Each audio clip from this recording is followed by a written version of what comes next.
Alright, we're out here on our southern Michigan cable restraint line. Last weekend we only got a couple dozen in. Throughout this week we got hammered with weather, so it's been pretty terrible. But I do have one here that I'm going to show you. But again, I wanted to go because I got a few questions last week regarding the Michigan cable restraints, or cable restraints in general for that matter, and what we're using. So again, just to keep it real simple, we have 3/32 1x19 cable, and the recommendation is just a quality cable. Just use a quality cable. You definitely want to spend a little bit extra, get Korean cable or even Japanese or something along those lines, but definitely quality cable. We have a 285-pound breakaway device requirement.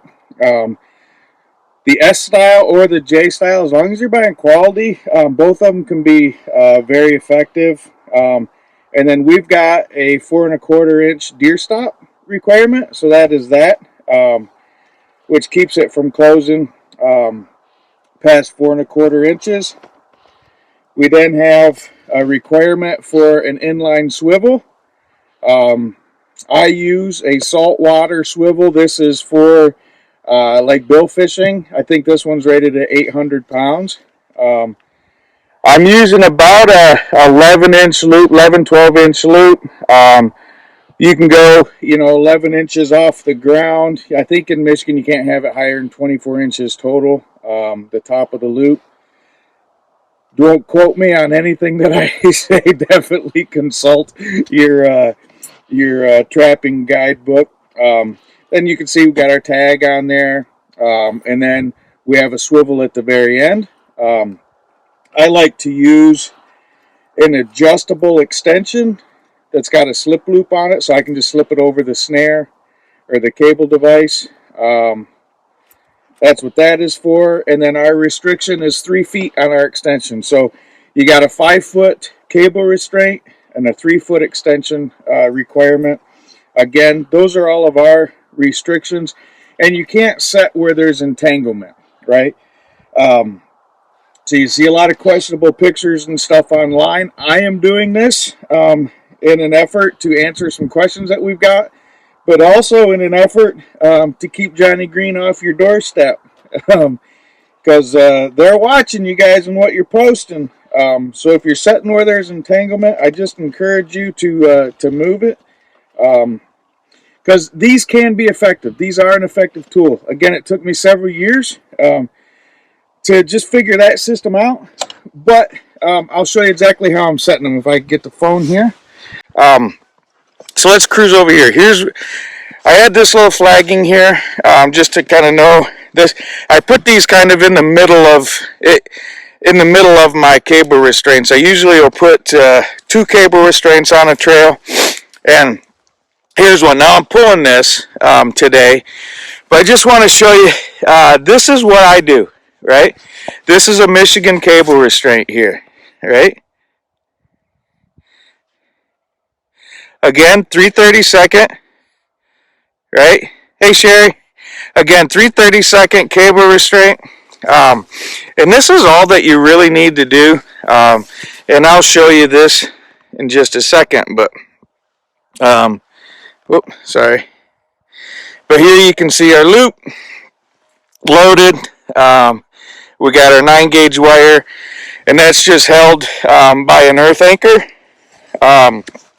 So there's no extension. There's no extension on that one in particular. So that's all that you need to do. I believe you don't have to worry about entanglement.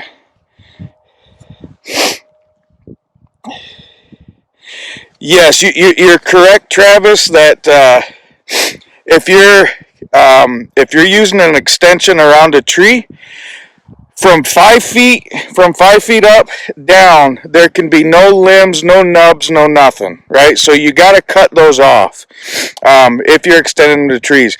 This set in particular, I've got an earth anchor on it, and I'm just holding it in that trail. Again, there's nothing that's entangling that coyote. But what a lot of people have had an issue with is when you're snaring or when you're cable restraining like this, because it doesn't dispatch the coyote, what a lot of people are struggling with is those coyotes will chew out, right? They'll either chew out or they'll twist enough to where they fray and then ultimately end up breaking the cable. But this is what I'm doing. So this run along this little ditch here had 2 cable restraints on it.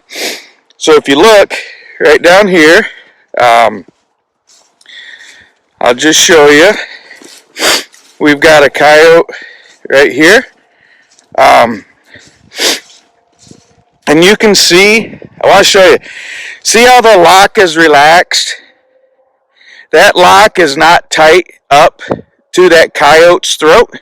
It could back out of that. It doesn't. It holds him. You can also see that there's no chewing along through this. So it's definitely doing the job. Do I think entanglement helps them with chew out? I think entanglement helps dispatch them, but in our state we can't do that, so we can't entangle. So, anyways, I wanted to show you. Here's a successful catch with a Michigan legal cable restraint. So, again, for those out there that were questioning how to do it, what to use, is it effective, etc. Yeah, it's effective. We got proof.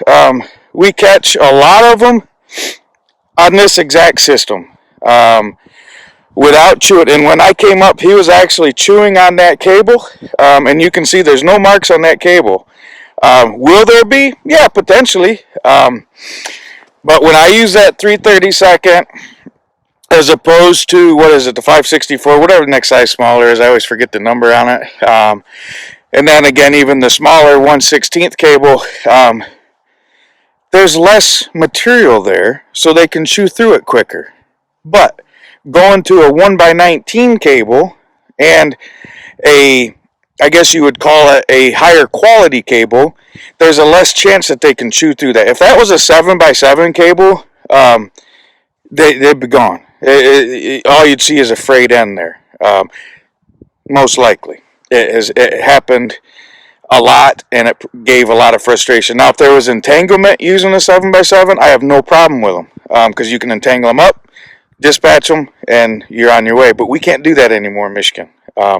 So, anyways, I wanted to show this as a follow-up to last week, to the one that I had when I was putting some in. But anyways, hope everybody gets a little something out of that. I'm going to dispatch this coyote as quickly as possible. But I just wanted to provide a real quick video showing that.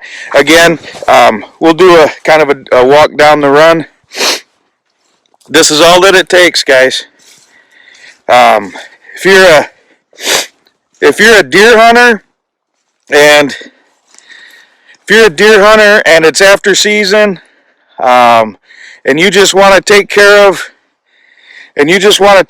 some of the coyotes on your deer hunting ground, this right here is probably the simplest and most effective way to do it late season, when you would generally have to deal with freeze thaw and learn how to do all that. So if you're a deer hunter, I highly recommend it, but learn what you're doing first. But it can be used successfully. Are you using any lure? Not in this spot, I wasn't. There was enough sign in this area where the coyotes were already using it, that I didn't put any lure. Sometimes I will.